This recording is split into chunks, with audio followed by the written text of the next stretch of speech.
straight to questions today. Kevin Brockman and John Blau. Yeah, Coach. Hey, curious a little bit about Pro Day. How many teams showed up, and did it do anything that stood out in terms of bench press or 40 times, anything like that? Yeah, I thought that we had all teams represented, which was awesome. Just a really, really great day for our guys. I thought they came in well prepared.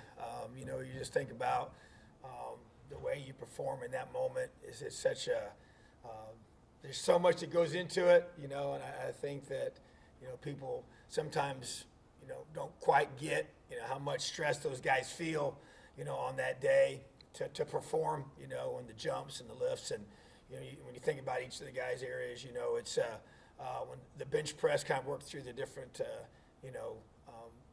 events that we had. I know that Harry did a great job getting 31 reps, just showing strength. We've kind of had a consistent reputation of that. I know Simon, did such a great job with his, and just all the way back with all of our guys, our interior lineman guys especially, and really wasn't surprised by that at all. I know he wanted to get a few more. They all do, and Javon Swan with 34, just maybe more than maybe some might thought, but just thought our guys did a great job, and even some of our skill guys too, with Stevie's a big strong guy, showed that as well, and even Jamar, showed, and even Wap, he's not a big guy, but I mean, even a couple of scouts commented to me about his thickness, was different than they anticipated, because you got to think they haven't seen our guys, and just when you think about recruiting, we haven't seen a lot of the guys we're trying to evaluate right now. Well, they haven't had a chance to see our guys' development, and that's the case for everybody, but in person, So thought that was great, and then the jumps, it's always a positive thing, to show explosive power. And Jamar, had a great vertical and 35 inches, and I think the guys there showed, even another one, Javon, showed that he's more explosive than they maybe had thought as well. And then the 40 times, and everybody makes such a big deal about the 40. It's big. I understand all that, but there's a football speed. A lot of our guys, we don't have a guy that sticks out as just a high-end burner guy with a 40 time, in this group. And but man, they're football players, and you talk to the scouts, and they look so much quicker, when they were doing their drill work. And several commented that they felt like their 40 time didn't even reflect that, which is, to me, it's called football speed, and that's a critical thing that our guys have, and to be able to react, quickly and make plays in space or create space for yourself, offensively, and then Stevie is he's a big back. I mean, he's a lean.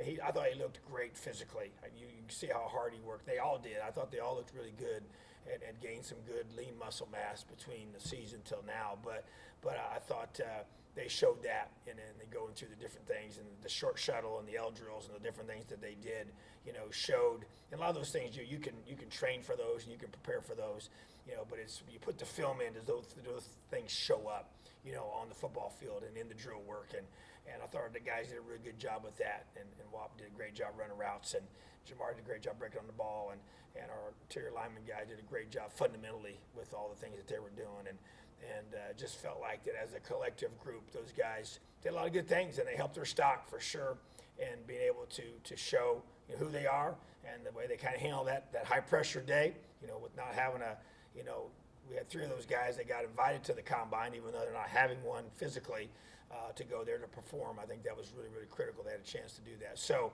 good day for our guys, and great way for us to showcase a small group, but a very, very talented group of guys. More than anything, I shared this with the scouts. These guys came here, and they believed in the vision for what we could become at Indiana, and they helped create that vision on the field. So a really special group of guys.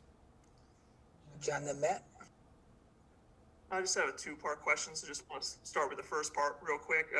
Dylan yesterday indicated that Samson may be just kind of more getting involved in practice, and maybe it's been a little limited up to this point. I guess, can you expound upon how much has he missed, and I guess for what reason? Yeah, so just a lower leg injury that is nothing serious, but being able to get some things cleaned up from the season for his bodies. And my big thing for him was I wanted to make sure he's 100% healthy.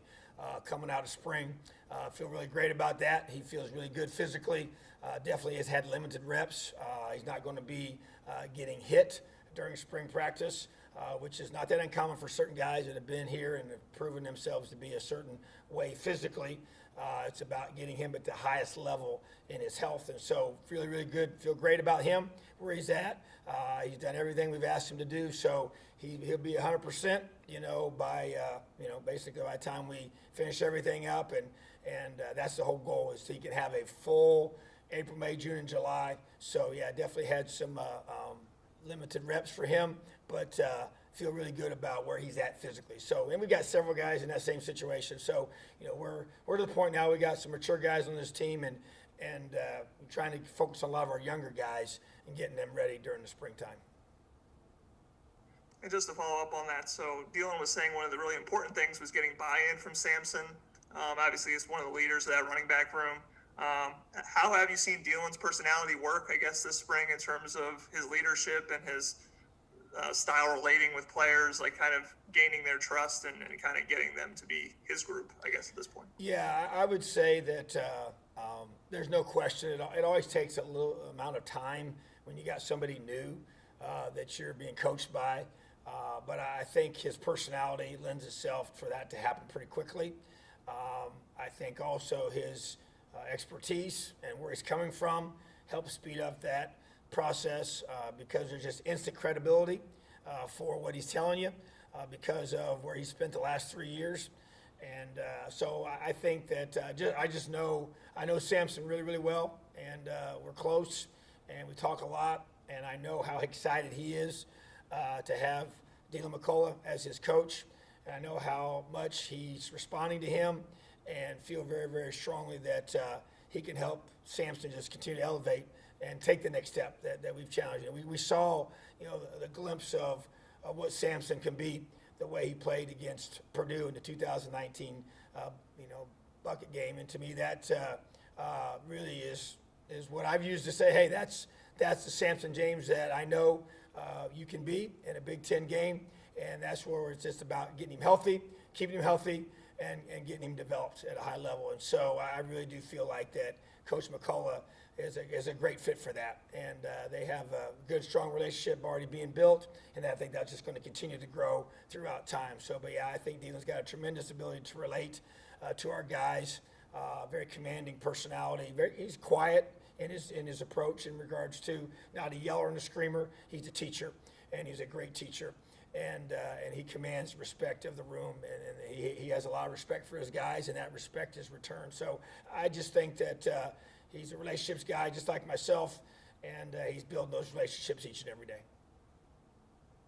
All right, Matt and Jim Coyle. Hey, Coach, how you doing? I'm doing great, buddy. How are you? I'm okay.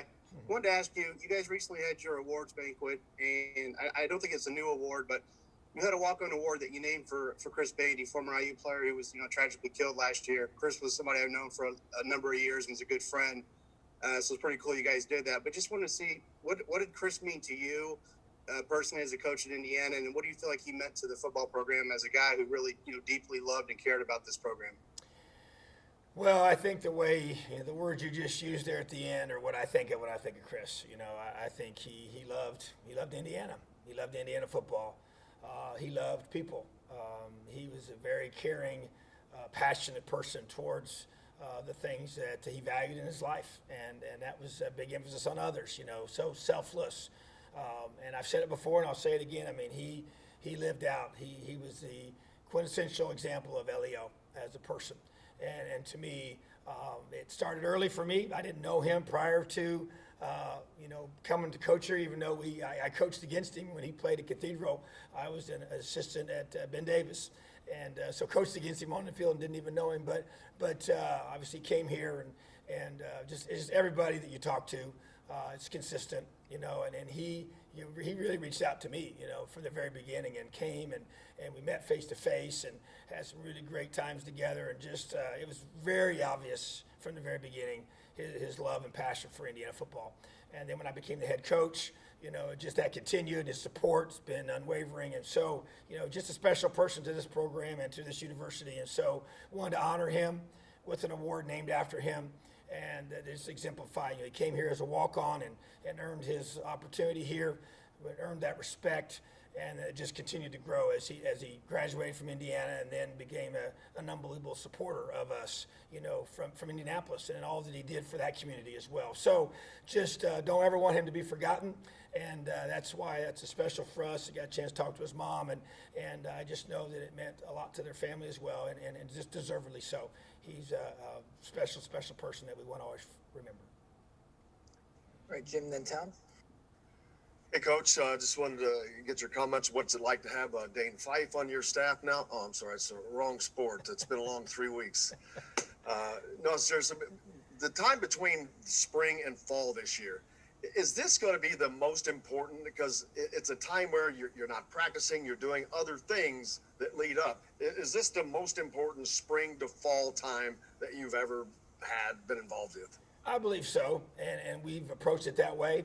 We just got done meeting as a staff, and matter of fact, just very specifically talked about even the next 4 months. What is the rest of April, May, June, and July going to look like? It's going to define what this team becomes, and because you think about all the time you spend together during spring practices and all that work and all that drill, all the different things that you do, and then now they have to take those things and be able to apply them when we can't work with them directly as much, and our strength staff will be with them a lot.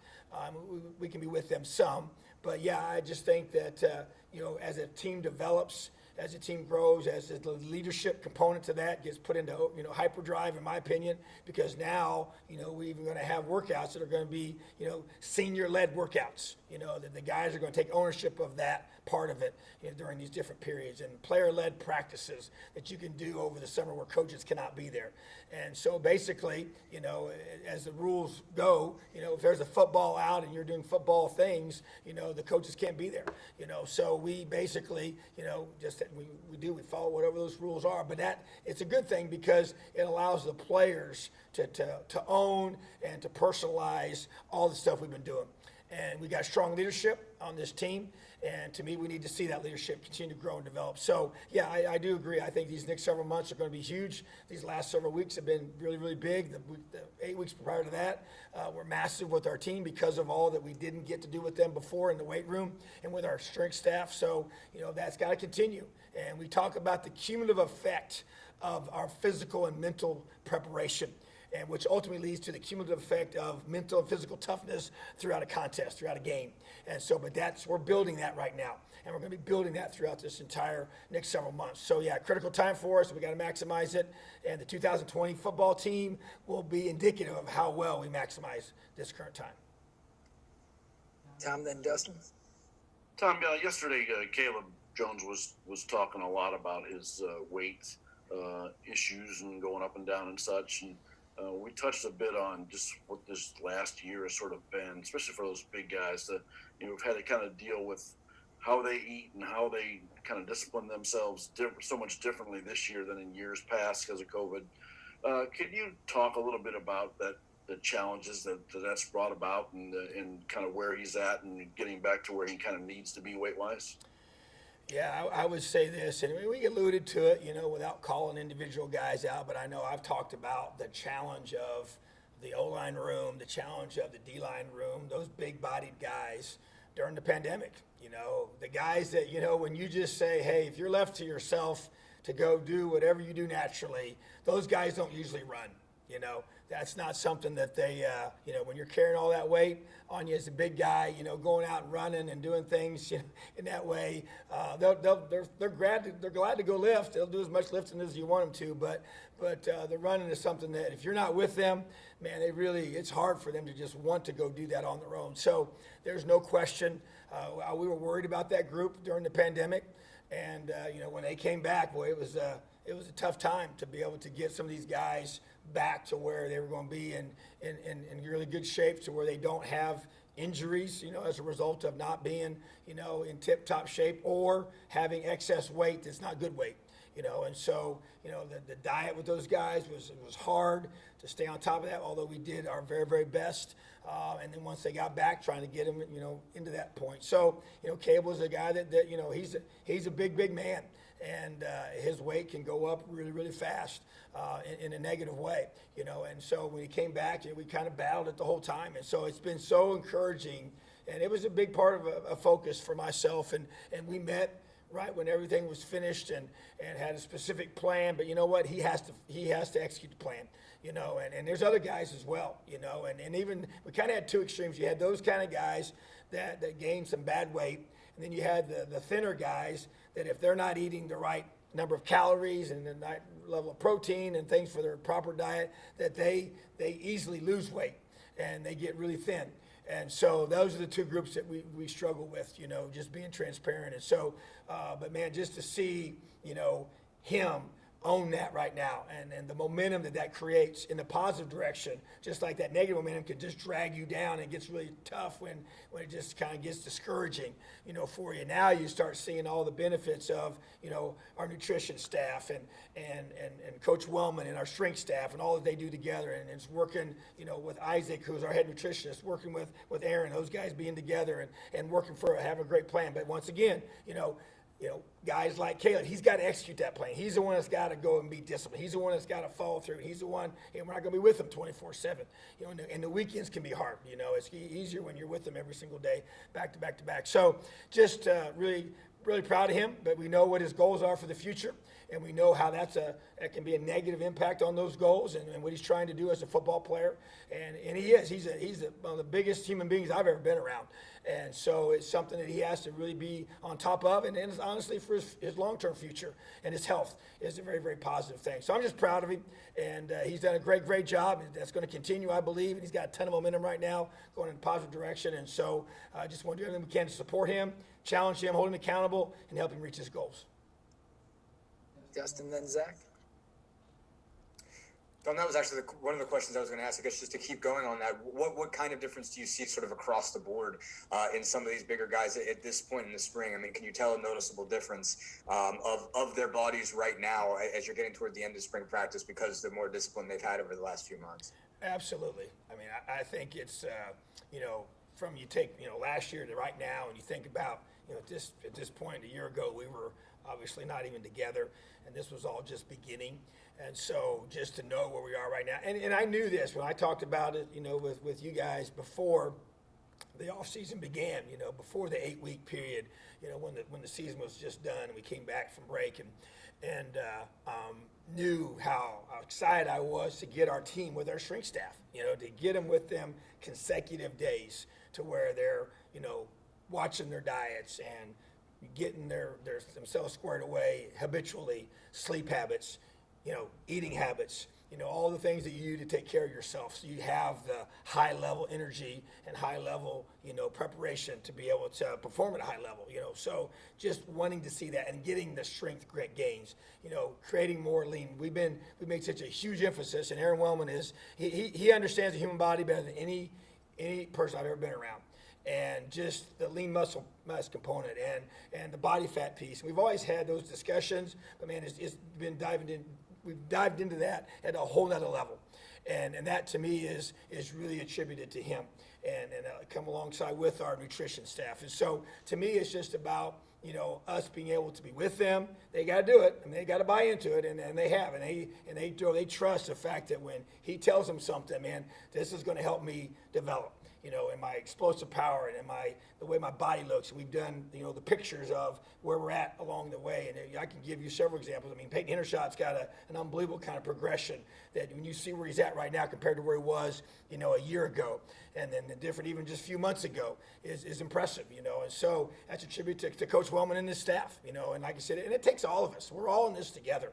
And that's why, when I think about LEO, you talk about it's so much bigger than just what some people think it is. It's even to the degree of how does a organization work together when you really say, I don't care who gets the credit because it's not about me. I got this behind the scene role that I play a massive, role in the development of our guys. And that to me that's LEO because, guys that no one ever sees, they're behind the scenes helping our guys get their bodies right. And making sure they're doing the little things that they're supposed to be doing with taking care of their bodies so they can develop in the most way possible. And that's part of it, but it takes a lot of people to work together to get to that point as you build a program that's going to continue to develop and bring guys in like a Caleb who comes in here and gets the chance to get developed, change his body, and then finish in a way that allows him to create a future for himself in the NFL or whatever that may look like, even his own personal health, So, but I just feel like that to me is where you take this whole football team, and there's a lot of examples of that. And that's what I was most excited about in the beginning of it all, and more excited about now that you see the guys. And you know what? I'm fired up about the next 4 months because it's going to be a critical time where the guys even change their bodies even more to go from where they are right now to where they need to be to start the 2021 season. So, good Lord willing, we're going to be able to have a full, set of opportunities this summer to work and develop and allow our guys to maximize our strength staff, our nutrition staff, and everybody here in this building to help them develop into the players I know that they want to be. Zach and then Paul.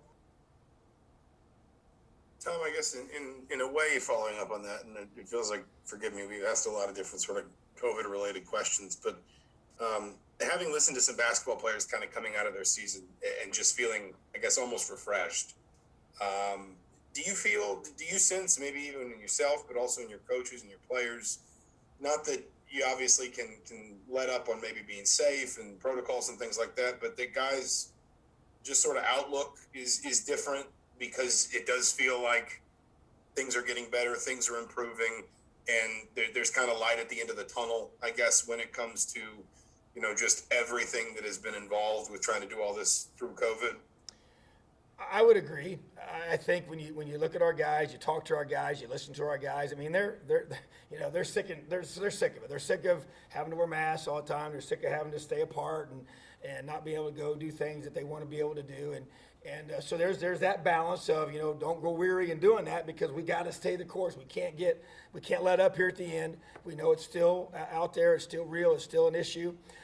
We're not out of it yet. But I think when you feel like the end is close, and you can see the finish line, even though we don't know exactly where it is yet, we know we're getting closer to it than we've ever been, throughout this whole process. So I do feel like that energizes the guys. Because I will say that's the part of the season that I think people that weren't in it, and maybe even we didn't realize it because we were in it, of how heavy that weighed on our guys.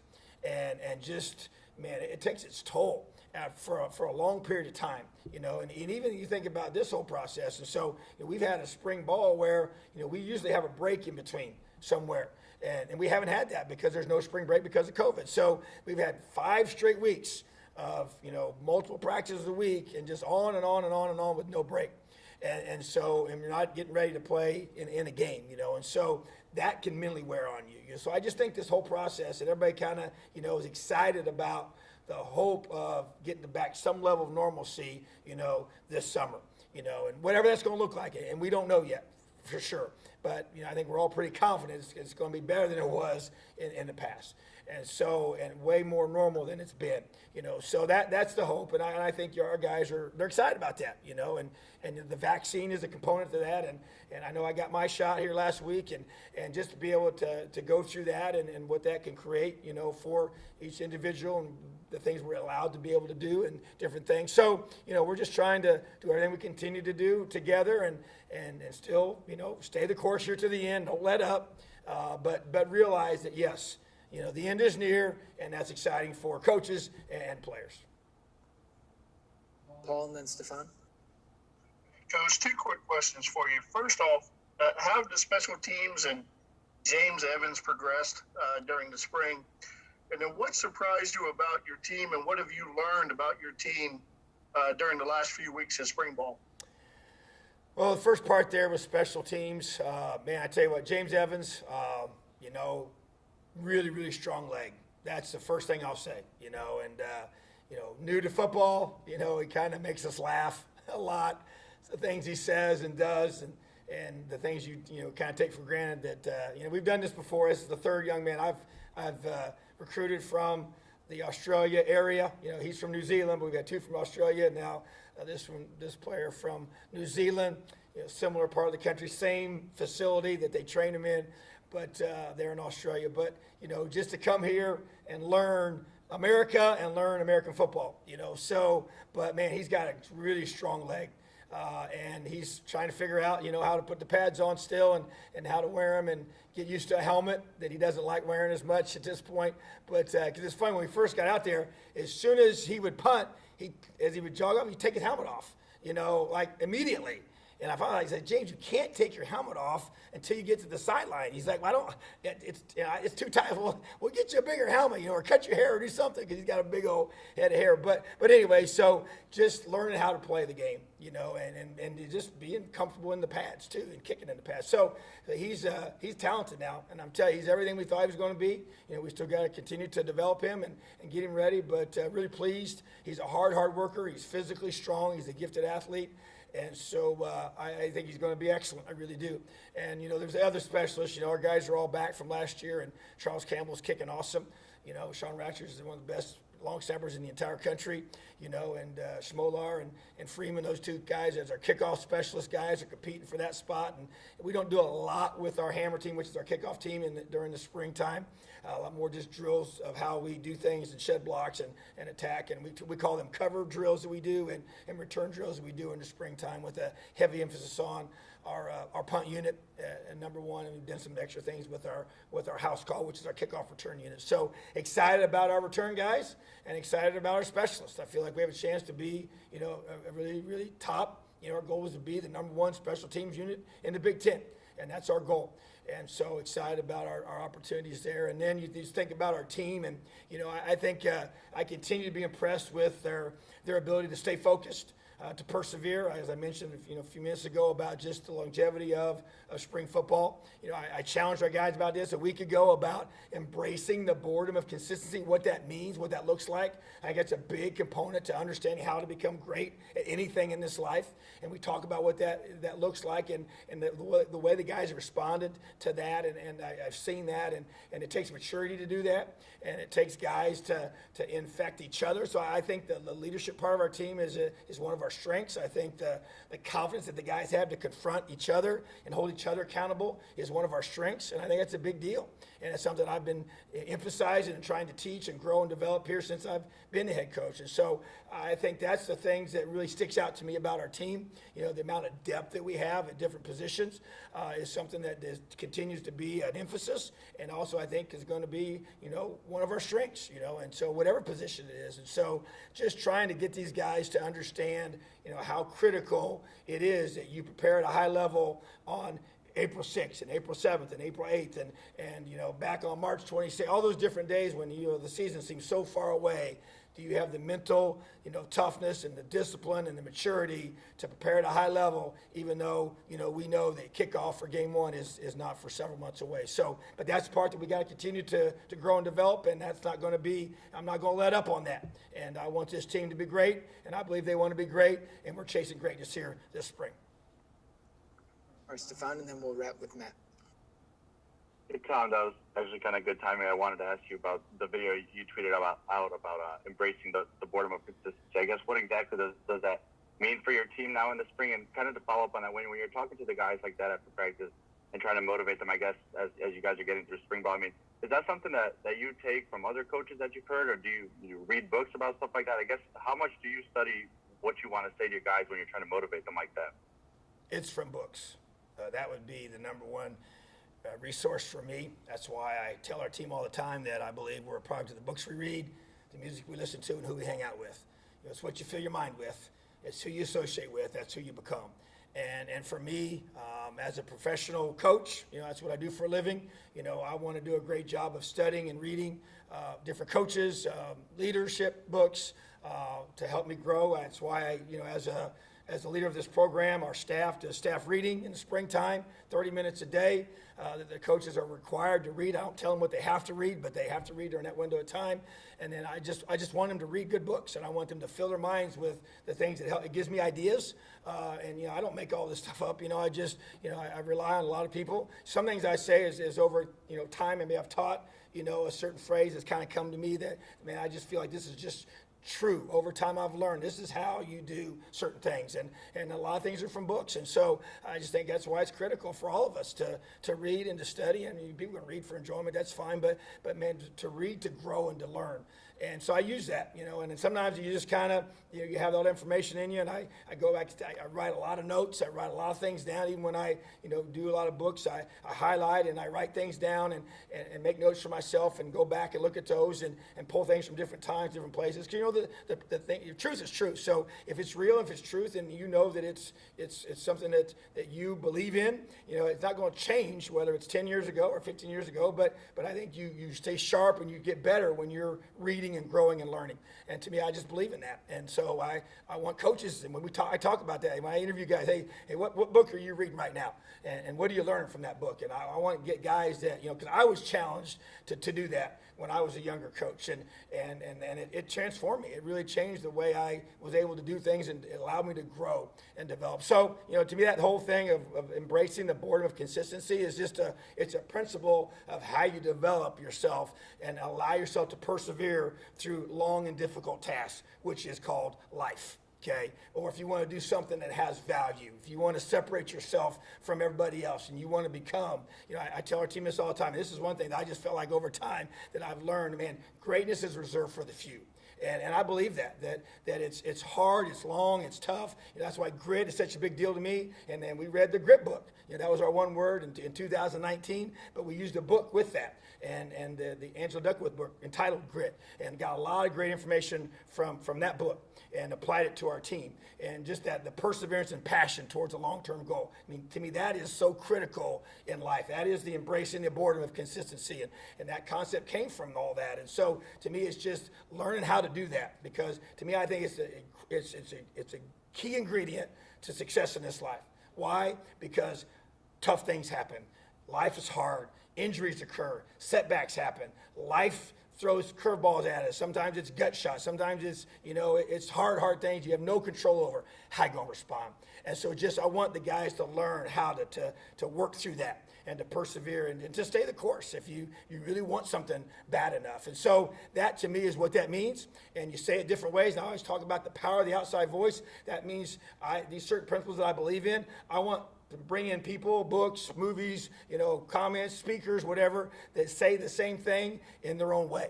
It's somebody else saying it, and it just becomes powerful. That's why we use videos with our guys in our team meetings. And I try to use those windows of time after practice. And I don't go too long. Our attention span in this day and age is pretty short. And so I just want to keep them engaged and give them nuggets and make sure I got great eye contact. And the guys have bought into that. And I really address them, there's only certain times throughout the week. But when I talk, I want them to listen because I got something to say.